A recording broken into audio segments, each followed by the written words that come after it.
What's up everyone and welcome back to the MMA Zone. Today let's get started with Jamahal Hill sends a warning to Alex Pereira. In the main event of UFC 300, Jamahal Hill will look to reclaim the light heavyweight title that he never lost inside the octagon when he squares off with light heavyweight champion and Glory Kickboxing Hall of Famer Alex Pereira. Ahead of the bout, Hill has no shortage of confidence despite the accolades of his opponent and the fact that he'll be looking to return after an Achilles tear. While speaking to media members ahead of UFC 300, he opened up on the fight and sent a warning to Alex Pereira. When I got hurt, and I had to give up the belt, it was like, all right, what's the best course? What's the best that can happen now? Because somebody else is going to win the belt. Who better than Alex to win the belt? He's the two-division Glory champion, two-division UFC champion, kickboxing great, hands of stone, bad man, just a monster, dangerous, scary dude. He's all those things. But watch what I do to him. Despite many counting Hill out, the former champ has remained committed in his belief that when the octagon doors close on Saturday night, he'll be the one getting his hand raised. In an interview with Shaq MMA, Sweet Dreams explained, "It's a simple fact of I'm a better fighter. Simple fact of I see things on my skill set is very unique. It's not something that a lot of people do. I do things a lot better than a lot of people do. I do a lot of things a lot different than a lot of people do. And that's just my gift. I'm a very gifted individual and gifted fighter." According to the former champ's coach, Hill is simply levels above Pereira, and when the two collide on Saturday night, he'll prove it. In a recent episode of UFC Embedded, Chad Pomeroy explained, "At the end of the day, Jamahal is levels above Pereira. This fight needed to happen to show the world that Jamahal Hill is the best striker in the UFC." With the fight just days away, it'll be interesting to see who leaves Vegas with the light heavyweight title. Next up, let's take a look at Bo Nickal fires back at the MMA community. When fights started to get announced for UFC 300, Dana White indicated that he and the UFC were going to assemble a stacked card, the likes of which the MMA community had never before seen. With a stacked lineup from top to bottom filled with a number of current and former champions, and some potential Fight of the Year contenders, it didn't take long for fight fans to begin theorizing as to how the UFC would organize the card. When the official bout order was released, the MMA community was left confused by Bo Nickal's fight with Cody Brundage being slotted for the pay-per-view portion of the card. With fights like Jerry Prochazka versus Alexander Rakic and Calvin Kattar versus Aljamain Sterling set to take place on the prelims, the decision to put Nickal on the main card was met with criticism. Ahead of the event, Nickal spoke with Kevin Iole to fire back at the MMA community. You know, to me, it doesn't bother me a lot. I think that the fans obviously are going to have opinions regardless, and you know, the more I think about it, the more I think it'll make sense. You know, a couple years down the line when I'm fighting in main events, fighting for the belt, things like that,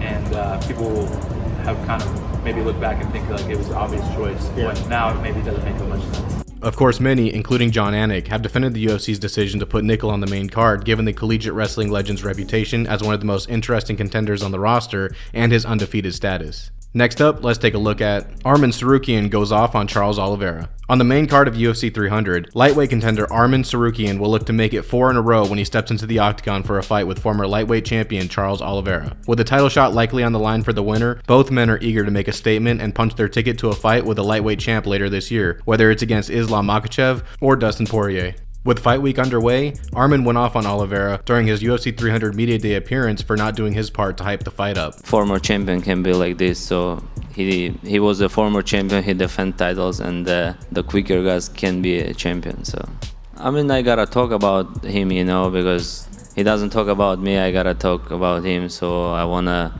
to get people to watch this fight more, and that's why I gotta say something about him. I'm just trying to get more fun to watch this fight.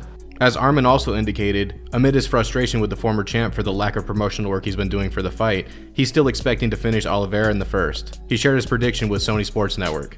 Now I'm focusing on my fight, but after this fight we can talk, but definitely me or Chaz gonna fight for the title after.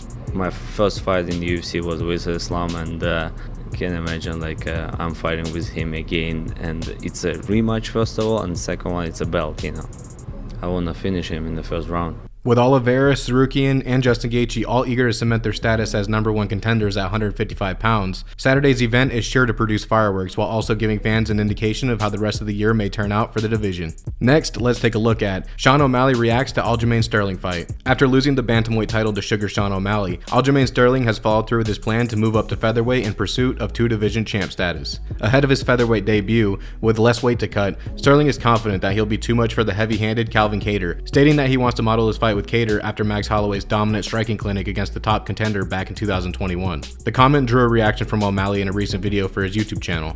I mean, yeah, that just sounds a little silly. He just doesn't have that kind of a skill set to be able to go in there and just do that all of a sudden, Right. act like Max Holloway and box like that. That's just not. He needs to go in there, and he might just be saying that. He needs to go in there, grab his fucking leg, get a hold of him, get a body lock, do something. Calvin's 36. Yeah. Aljo's 34. So they're both. I mean, 34 is still I would consider your prime. 36, that's you're getting a little bit older. I'm pumped for that fight. I'm excited to see Aljo at 145. I've never had an issue with Aljo actually. I always liked him, and wish the best for him. So but I do like Calvin.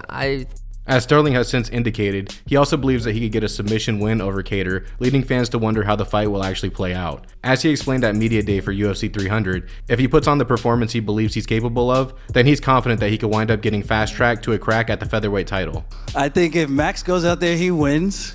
I think I go out there and I win and I look good doing it. Ilya Topuria already said what he said.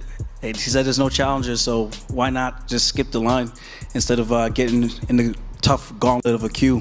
Of course, as the former champ indicated, at the end of the day, it all comes down to what the UFC wants. Hey fight fans, we've got a huge night of fights coming up this weekend at UFC 300. With matchups set to make history, this is one you don't want to miss. You already know we're teamed up with DraftKings Sportsbook to get you in on the action. Right now, all new customers who bet just $5 will get $150 in bonus bets instantly. Download the DraftKings app now and sign up using our code MMAZone. The crown is yours. You heard me right. New customers can bet just $5 on any fight and receive $150 in bonus bets instantly. Stay in on the action, and you can use your bonus bets on DraftKings same-game parlays for a shot at even bigger payouts. Combine multiple bets together from the same fight, including total rounds and method of victory. If sports betting isn't available in your state yet, don't worry. You can still get in on all the fun with DraftKings Daily Fantasy and have a shot to win some cash prizes. Download the DraftKings Sportsbook app now. New customers who use promo code MMAZone and bet just $5 on any wager will get $150 in bonus bets instantly. That's promo code MMAZone, only at DraftKings Sportsbook.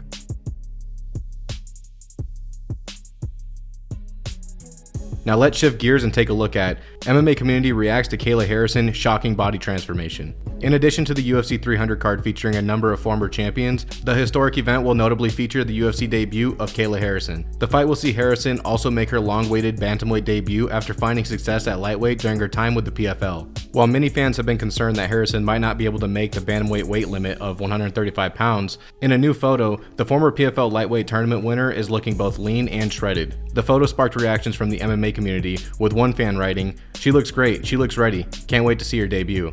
Another viewed the picture in a different light, writing, "Actually juiced to the gills, my god." Another member of the community also alleged PED usage, writing, "Steroids made her so beautiful." Another fan agreed, adding, "Roided up like a mofo, look at that aging."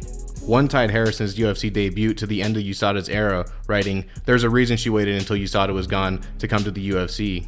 As one fan said, the weight cut could hinder the former Olympian's performance, writing, "Zero chance her cardio gets past the first round after this weight cut." Heading into the fight, Harrison currently sits as a massive -425 favorite on DraftKings to home status as a +330 underdog. Next, let's take a look at Max Holloway responds to Conor McGregor's comment. When Max Holloway steps into the octagon at UFC 300 for his BMF title fight with Justin Gaethje, he will do so in an all-new Hawaiian floral print fight kit. For some time now, fans have pleaded with the UFC to give Holloway his own custom floral printed trunks, given that fighters like Bryce Mitchell have received their own custom shorts. At UFC 300, Holloway will finally get to debut the shorts fans have continued to clamor for. After photos of Holloway in the shorts began to circulate online, the MMA community was quick to weigh in, with former champ Conor McGregor simply posting a laughing emoji under the image.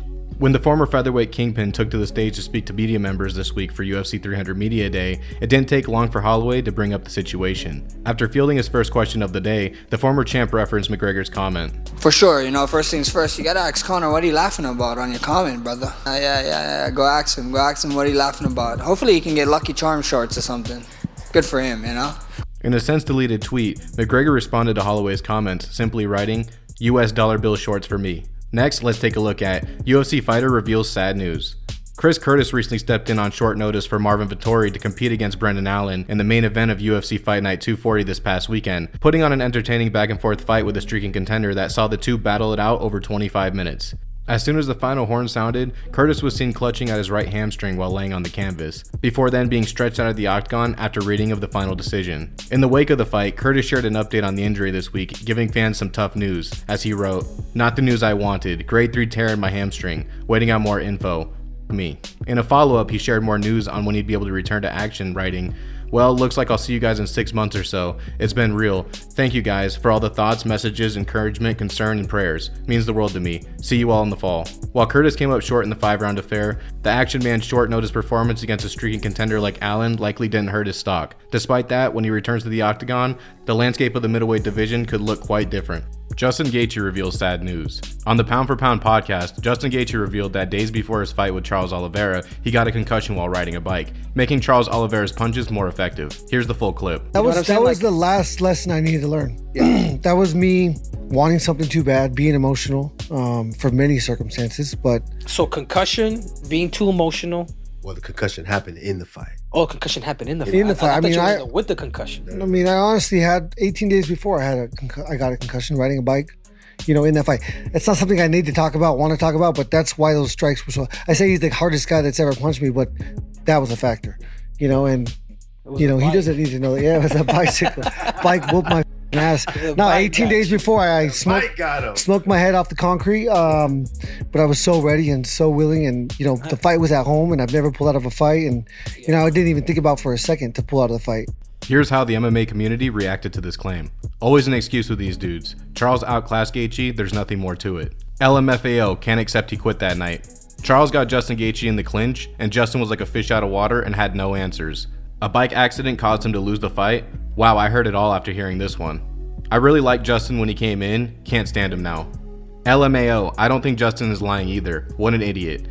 Likely would have lost anyway given the massive gap in grappling ability. Coming into a fight with a concussion is insane. The CTE he's going to have when he's older is going to be insane.